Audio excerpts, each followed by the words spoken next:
My name is Tokunbo Ajasa-Oluwa, and I'm the founder of Black Unity Bike Ride. Black Unity Bike Ride was born in the aftermath of the George Floyd murder, and I wanted to do something that was focused on empowering the Black community. So we have three values: unity, empowerment, and love, and we inspire the Black community to prioritize their well-being, and we do that through cycling. So one of our key objectives is to diversify cycling and make sure Black people feel safe, feel celebrated, and feel included.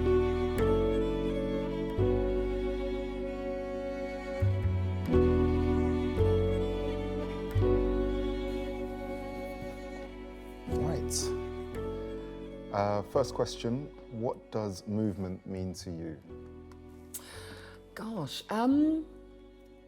movement for me is multifaceted. I think at work it's moving towards something, moving with a goal in mind maybe, and then physically moving, like even if it's just sitting in my chair and moving around to a bit of music, right? Or getting up and moving to music, or moving to move my body, if that's the gym or exercise or boxing or something like that. That's what movement means to me. Very cool. Okay, what does movement mean to you? Movement for me, it kind of epitomizes freedom. The notion of kind of just being able to express myself however I feel I need to in that moment of time. That's physical movement for me. When I think about kind of movement related to work and my community, it's about kind of breaking down barriers. It's about being courageous and really having the audacity to tap into our agency.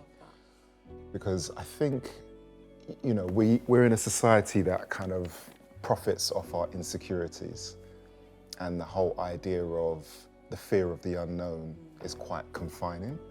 So movement for me is countering all of that systemic kind of negative stuff and liberating ourselves. So that's movement for me. It's a bit like activism as well, isn't it? 100%. Yeah, I love that. Right, so we have, as an organisation that is directly and indirectly combating systemic racism, what advice do you have for others navigating the system? Ooh. Just a little light question. Yeah, just a light one. I think be prepared. I think working in this sector to try and exact transformational systems change is no mean feat. And it takes an awful lot out of you, especially if it's something you're passionate about. And as a collective of people, we're all passionate about moving towards equity and moving towards something that's going to make a massive difference to us. When there's something so powerful and so affecting, it can also affect us. Individually and collectively, we feel things. I think we feel things extremely deeply, especially when we're talking about social injustice. So anybody that wants to work in this space, just be prepared for that. And I think it's also really difficult to switch off. If it's something that you belong to a community of people which is affected by something difficult, then it's also super important to recognise that and to take measures to protect oneself from the trauma, I guess, that we are collectively carrying all the time. So yeah, any organisation looking to get into this work, go for it, but just be prepared for the fight and be prepared for the amount of energy that's going to take from us. Yeah, that energy point really resonates with me as well. Social justice, right?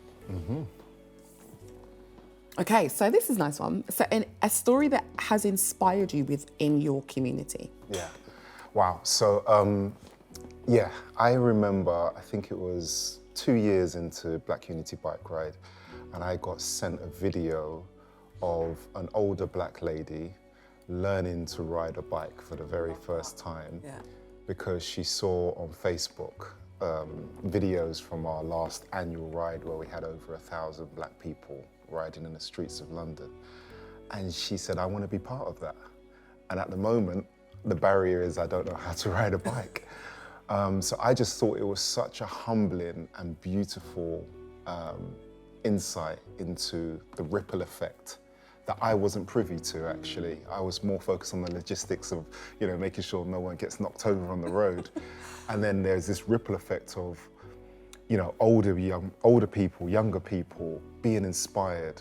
And I think the fact that this lady was brave enough to tap into outside of her comfort zone and tap into fear and learn how to ride a bike at that age was just a beautiful expression of what we can do when we embrace the premise of being boundless. Wow. And yeah, when you're inspired to do something for greater good as well. Absolutely. And learning something at that age as well is quite tough as well, isn't it? Absolutely, and I think that whole kind of taps into the whole point of prioritizing your well-being, because now she's got another way of expressing herself and looking after herself. So that's a story that stands out for me. What great moment have you experienced recently and why? What great moment? Wow, what a question. There's lots of great moments. I think it'll probably have to do with my kids. We're moving out of one age into another, and I think I'm smashing it. I'm just saying. I love that. It's a really difficult age, but the moment I think is when specifically my son came to me and he was really kind of articulate about something that he wanted to do. And I sat there and I had a grin on my face and he's like, "Why are you smiling, Mum?" I just said, "I did that." I'm so, like, you're here and articulating yourself confidently and you're putting your point of view across and you're using diplomacy. And me and their dad did that. And that's been a really powerful moment for me at the moment. I think when you've got kids that transition from childhood into young adulthood, it's a massive moment. And to navigate that and to see it play out has been a really, really powerful thing for me. And it's also quite constant at the moment as well. So Cool. Yeah, he's a cool kid. Okay, so what moves you? What moves me? It's quite an open question, isn't it? Yeah. I think what moves me is seeing people take inspiration and transform it into action. I think it moves me when I see people kind of being overwhelmed by the premise of something, but then still taking it on and realizing their potential and seeing and celebrating the fact that before that was something that scared the living daylights out of me, but now I'm in it and it's part of my narrative, it's part of my identity. For me, that really moves me when I'm able to play a role in supporting people to tap into their potential, regardless whether they're young people, my peers, or elders. That really resonates with me and it really gives me a sense of purpose. But humbling as well. Indeed. Yeah, Indeed. Why is multi-generational healing challenging to achieve? Woi. Nice light ones for you, Danielle. How are we addressing those challenges? Wow. Multi-generational healing, multi-generational points of view are, I think, key in generational movement and progress. Yeah. So elders, for example, working with what they had at that time is what they had at that time. And I think when you come after those generations and you learn new ways of communicating or new ways of looking at things and new ways of doing things, and then applying them, but taking into consideration the respect and the revere that we have to give our elders for meeting us where they were at the time, I think is really, really key. It's also important to recognise that our healing specifically cannot be on the shoulders of those before us. That is for us to take into consideration, knowing all of the things that we know and then applying them going forward. I think it's also really important to recognise that we're all different. You know, our generation and generation before them had difficult things to overcome. We've got difficult things to overcome, but very different. Yeah. And because of the fact that the generations above or before us haven't gone through those things can sometimes be a barrier. But I understand that as long as we communicate those differences and those barriers, then progression is key. We just have to take into consideration, I think, the differences and not hold them against people, which is sometimes really hard. you know, because we meet people where we're at. When I was younger, I'm not going to do that, or when I'm older, I'm not going to do that. But that's where they were at the time, and that's all they had. Yeah, it's quite amusing being a parent now as well, and thinking that I've kind of moved on from my mum's thinking, and then realising that I sound exactly like my mum. So, wow. Yeah, it is important to recognise, but I don't think it's one of those things that keeps us where we are. That takes work. Yeah. Okay. How do you keep yourself moving? I mean, there's the bike riding, I guess, but yeah, how do you keep yourself moving? A confession is I'm extremely time poor.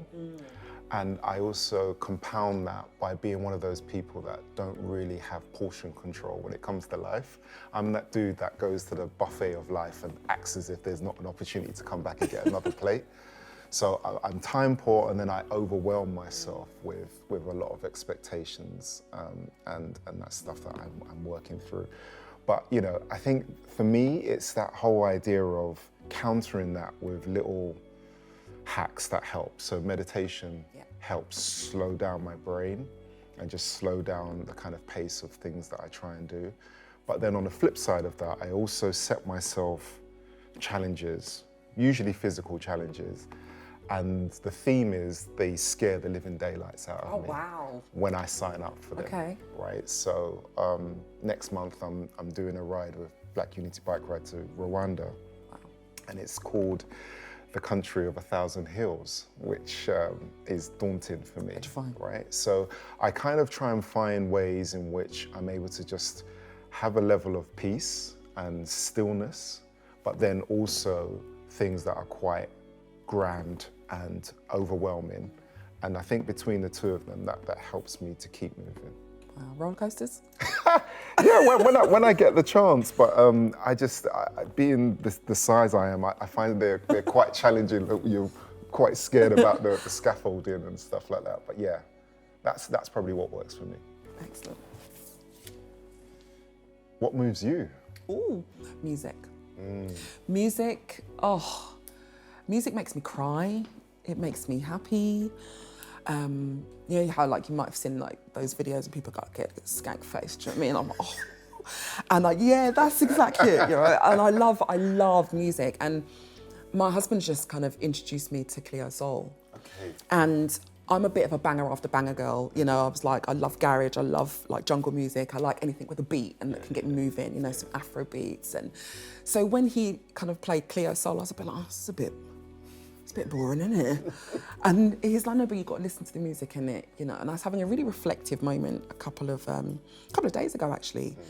And I put it on and I felt myself kind of welling up, and I had a couple of tears in my eyes. Something her album called Mother. And it was just stunning. And I felt moved, you know, in my soul. So music moves me, films move me, narrative moves me, stories of people's lives and their experiences. And I think that's what I get from working with BMM as well, is it's not just therapy, right? It's people's stories. Yeah. And that moves me. It moves my core. I'm also quite empathetic, which can be a problem, because I feel things sometimes too much, and I have to then do the work to try and decompress perhaps. But yeah, music, probably number one, definitely music. Okay, what are the biggest misconceptions and stereotypes you see in your work? Wowzers. I think one of them is the assumption, so we focus on the Black community. And I think there is an assumption that the entire Black community is experiencing economical disadvantage. And I think it's one of those experiences that can be adopted because it can be quite convenient. Whereas in actual fact, there is a spectrum of experiences within the Black community. And in the sport of cycling, which is not a cheap, easily entered sport, I've seen firsthand the disposable income from members within the Black community, where they'll spend significant amount of their disposable income in something that you know, many people wouldn't believe is possible. So I think that's probably one of the biggest myths that I've experienced since setting up BUBR in 2020, is that whole notion that Black people and poverty is a single narrative, and that's where the story starts and ends, which is quite dangerous. And we've tried to counter that by always celebrating different narratives. Yes, there may be opportunities for us to open up opportunities for our community, but it might not be about the cost of it. It might be about the place of it, the geography of it, you know, the culture. So it's not always a cost factor that is the barrier to entry for our community. And I think that's probably one of the biggest myths we've experienced. I love that. Yeah, makes complete sense. Last one from me. How do you see your work creating a long-term impact on mental health and well-being within the community? Wow. So BMMUK works with 3 pillars in mind. Number 1, therapeutic interventions. Number 2, awareness driving. And number 3, advocacy. And advocacy, for me, is all working towards transformative systems change. Therapy for the Black community was once unheard of. You know, you access therapy via an IAPT system, for example, in improving access to psychological therapies, and whatever therapies you get. We know that you have to have representation in all aspects of service, because it's really important that the person sitting opposite you has an understanding, not necessarily lived experience, but an understanding of the barriers and the cultural things that you need to have in order to access that service. The awareness drives is also super important, because if I had £1 for every person who told me that their grandparents or parents said their mental health isn't something that affects us in the Black community, right? Which we know can be very dangerous, because it then means that everything is all on your shoulders. And if you're feeling or behaving in a certain way, then it's on you. You know, you got to sort it out. Don't air your dirty washing, you know, to other people. Keep your business to yourself. All of those sorts of things, which are extremely dangerous in our community. And also, to talk on what you mentioned about earlier, you know, we can access these services. They are available to us and they're beneficial to us. We just need to make sure that we break down the multiple barriers that are there to allow people to access them. So for me, those things collectively are going to and are categorically making a difference, and a sustainable difference to Black people accessing this really beneficial therapy. So yeah, we're doing it. Brilliant. Excellent. I think I've got one more, and then we're good. Oh, okay. So your favourite way to move your body and why? Oh, that's easy. that's dance for me. Yes, I'm the dude that, like, whether my friends or my wife are not interested, I will be in the middle of the dance floor, whether it's a wedding, club night, whatever it is, even in the living room with the kids. Yeah. I just feel dance is it's such a beautiful form of movement, and I find it really relaxing. And I feel like I become one of the instruments in the music that I'm dancing to. So it's a very freeing experience for me. So yeah, dance is definitely... On what music? Oh, it really doesn't matter. I just, a spectrum, whether it's dancing to someone like Fela, I grew up on Afrobeat Fela in my house, or whether it's Kano, or, you know, anything and everything. As long as it makes me move, I'm there. And there are certain tunes that me and my son dance to a lot. There's one track called Terminator at the moment, which he learned the dance to, and he just loves dancing together with that. So yeah, definitely dance is my favorite form of movement. Love that.